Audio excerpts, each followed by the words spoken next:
Okay, today we will learn about, we will study about theory of elasticity. Uh, let's start from the very beginning. What is stress?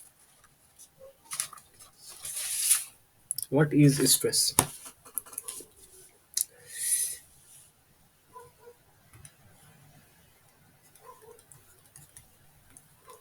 Stress. For example, mm, if there is a circular rod and there are two persons pulling with the same force P.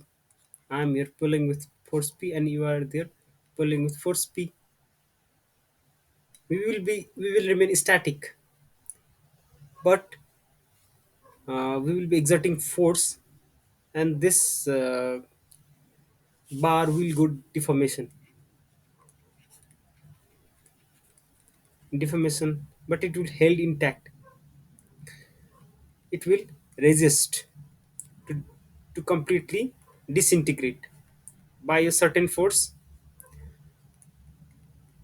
that is R, for example. This resisting force R,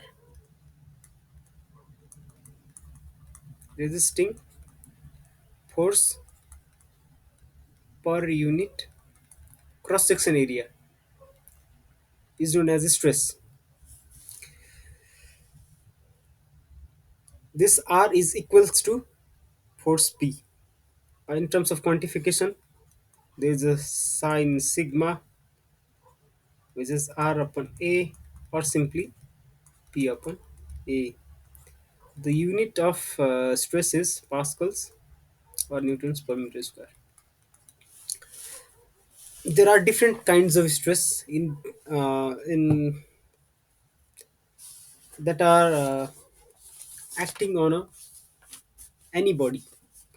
That depends on the types of loading that body is facing. Uh, for example, for example, there are a normal stress. Normal stress. Uh, in normal stress is the force and deformation, they occur in the same direction. Okay, this is the normal stress. This is a small bar,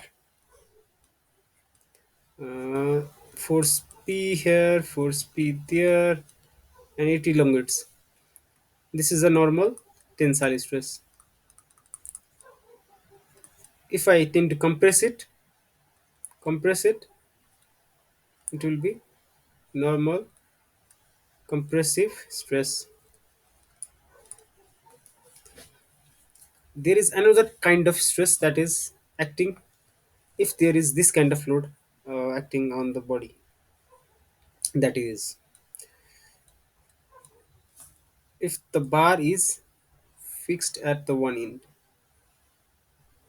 and I keep load P vertically, then the body will face the shear stress, direct shear stress. Normal stress, shear. Okay, sorry. Spelling.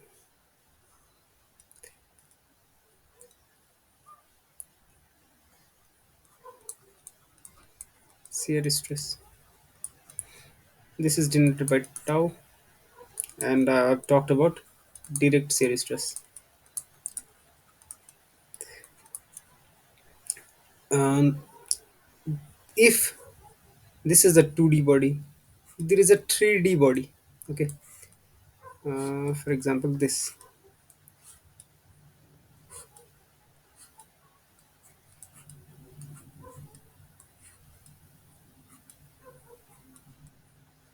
that is fixed there, but I tend to rotate the body applying the torque T. Then there is a torsional shear stress. What? Torsional shear stress.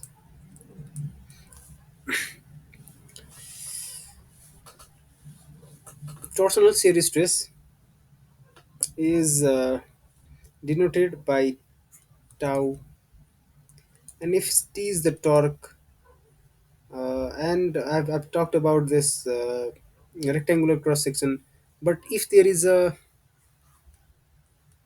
circular cross section,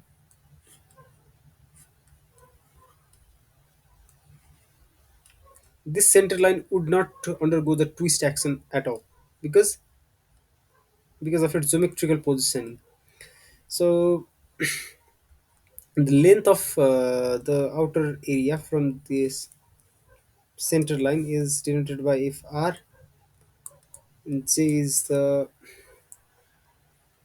the constant function of cross section, radius also. Then t equals to tau r by j. This is the torsional series stress. Again, if there is a bending action happening, and there I have calculated the moment due to this force P, and I know the cross section, the moment of inertia, and of course the so if the bending is happening here, there is a bending, the special case of bending stress where if I bend a bar by like this center line will not undergo the linear change in length. Okay, so this this is known as our neutral layer.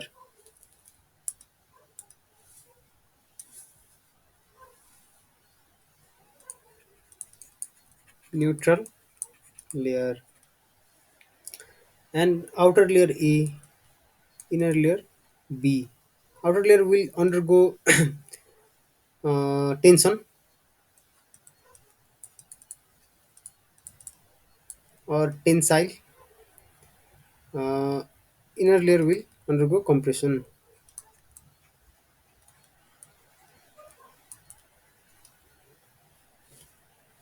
And this if y is the distance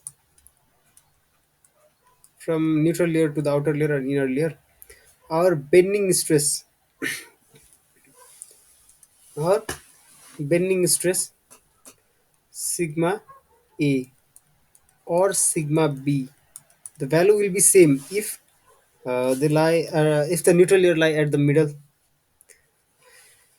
That is mi by, okay, sorry, my by I. Okay, my by I, and this is our bending stress.